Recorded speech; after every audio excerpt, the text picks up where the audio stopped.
em casa, né? Na real, a gente sabia que o Kevin começava, né, forte o round, né, e vinha caindo conforme ia passando round a round. Como eu falei nos últimos dias, eu era melhor do que ele em pé, melhor do que ele no chão. We knew that Kevin Lee was going to go hard in the beginning, but I was prepared to go all out standing up with him. And if we went to the ground, I'd do what I do best. We've been working a lot with Diego Lima for the stand-up and the striking, and Macaco helps me with the ground. And when we were in the fight, we knew that if I kept moving forward, that he'd move back. And we started evolving in the fight. And I was just chosen by God. Você sentiu ele cansando mesmo durante os rounds? Você viu no segundo round já estava mais cansado, no terceiro? A tua estratégia era mesmo dar essa cansada nele para esperar o momento certo para dar aquele bote? My strategy was to win. I wanted to go and fight, and I wanted to win. That's it. I knew that he was going to come strong, and I landed a good punch in the second round, and I continued. In the third round, I landed a front kick, a good front kick, and it's like I said, it's what I do best, the guillotine, and I did it about 30 or 40 times, and when it went in, and everyone knew it was going to happen, everyone was going to finish the fight. When you're fighting with someone who does that best, it's very hard to get out of it. I was feeling well. I was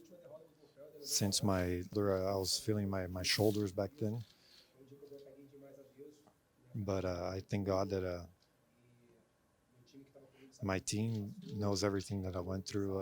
I came in here, found fight week, I was too heavy, but I was good. I was well. I felt my shoulder in the last few training sessions, but I had asked for this fight a year ago, so it was happening now, and they weren't going to just give me this fight for nothing, so I had to fight on. I wasn't able to train as well as I should, and I came in a little bit heavier, and they always want me to win. From the doctors to the trainers, they knew that what we needed to do is do the job correctly and make weight. In the first round, I felt my shoulders when I landed on my back. And Diego said, "Don't give up." You know, anyone can say whatever they want. He said a lot of different things, but when the gate closes, just him and I in there, there's nothing else to do. He said he didn't tap. How didn't he tap? It was almost out. So there's not much I can say. Everyone knows that he tapped.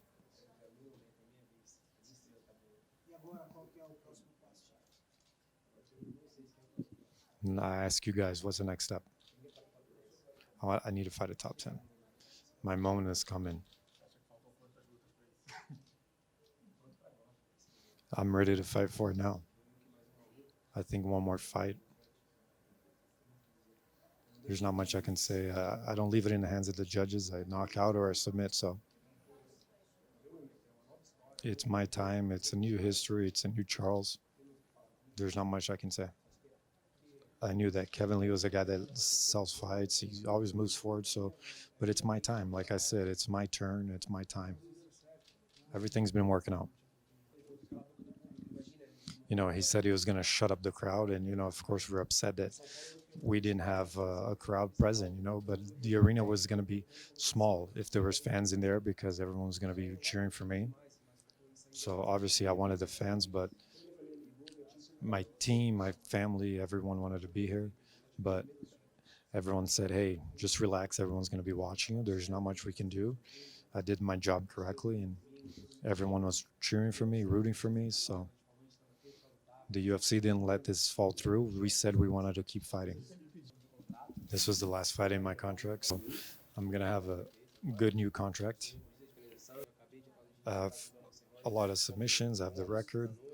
I tied for bonuses.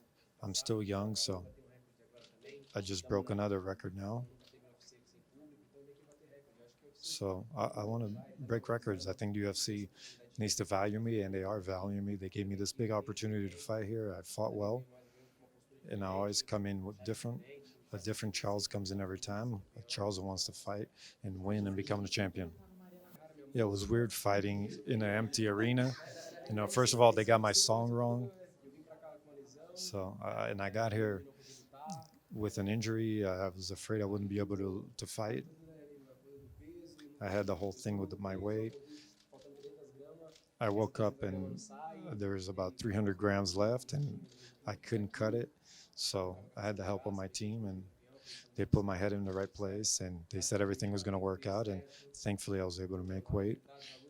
And when we walked out, I was expecting this song that was going to make us all emotional, and everyone looked at each other and said, "Man, relax, no problem, don't think about it." So it's my time. I'm happy. Everything works out. It's hard to fight in an arena that has no fans. You know, I knew I was going to win, and we wanted to see the crowd there, everyone cheering, but that's fine. I just have to congratulate the UFC for not letting the event fall through. You know, it's our work. We cut weight and we dedicate ourselves. If we couldn't fight, you know, it was good for all of us. You know, we were on TV, and a lot of people that didn't have the Kombachi channel, or a lot of people that wouldn't usually watch, they were able to watch tonight.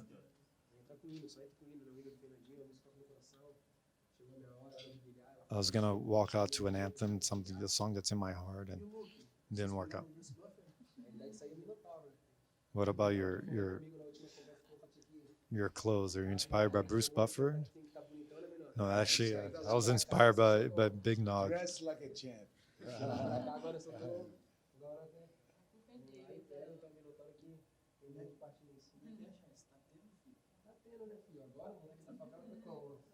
Now you see a kid from the favela. Look how I look now.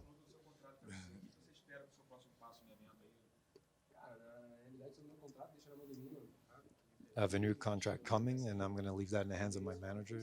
You know, I deserve a top 10 fighter. There's no way that I'm not in the top 10, and I'm a guy that comes in and finishes fight. There's nothing to say. I think I'll have another fight before the belt.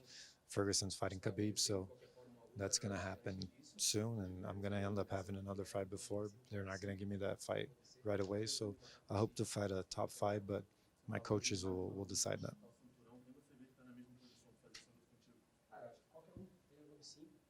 I think anyone in the top 5 could be fighting me, you know.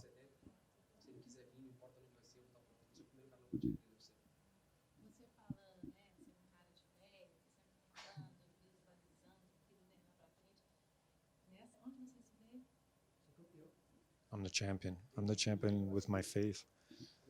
Ever since I was born, you know, when I was 12 years old, not many people know, but, you know, the doctor told my mom I'd never be able to play soccer again.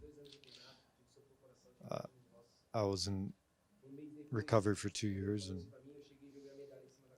when they said that, I threw a medal on his table, and I said, man, I'm the jiu-jitsu champion in São Paulo, you know. The doctor said a lot of things, but I'm the chosen one. When you're the chosen one, it's hard not to go forward.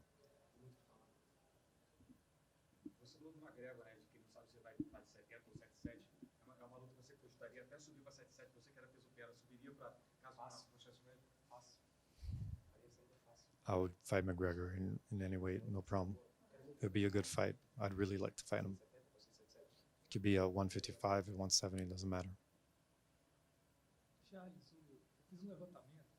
Os lutadores de outros estilos, quando enfrentam os wrestlers, a média, mais ou menos 60% das vezes, eles levam vantagem. Tem categorias que chegam até 80%. Queria saber como é que foi a sua preparação para as entradas de queda deles, se em algum momento você estava preocupado em ficar sufocado lá embaixo, ou se você estava bem treinado para raspar, como é que você estava visualizando, como é que você ia pegar eles? Cara, na real, depois da luta, foi a primeira derrota pro Felder. Man, after my first loss to Paul Felder, I've dedicated myself. I believe in my work, and I want to fight stronger guys. I started wrestling. I started working out harder. So we're putting together a lot of new things. I'm in the best team in the world, and there are people that want to grow with me. They want to see me being a real champion. So things are happening, and things are happening really well. And I didn't have to change anything for this fight. I just continued training. I knew that if he took me down, you know, like any other wrestler, if any wrestler takes me down, I'm going to just do my best, which is jiu-jitsu. So I need to train wrestling to be able to take him down. And, you know, everyone always tells me to believe in my hands, and that's exactly what happened. He took me down. You know, I have to congratulate him for avoiding a lot of my submissions, but that's what I do best. You know, there's not much we can say. Macaco said there's 30 seconds left, and you know, it happened when it should happen. It's up to God.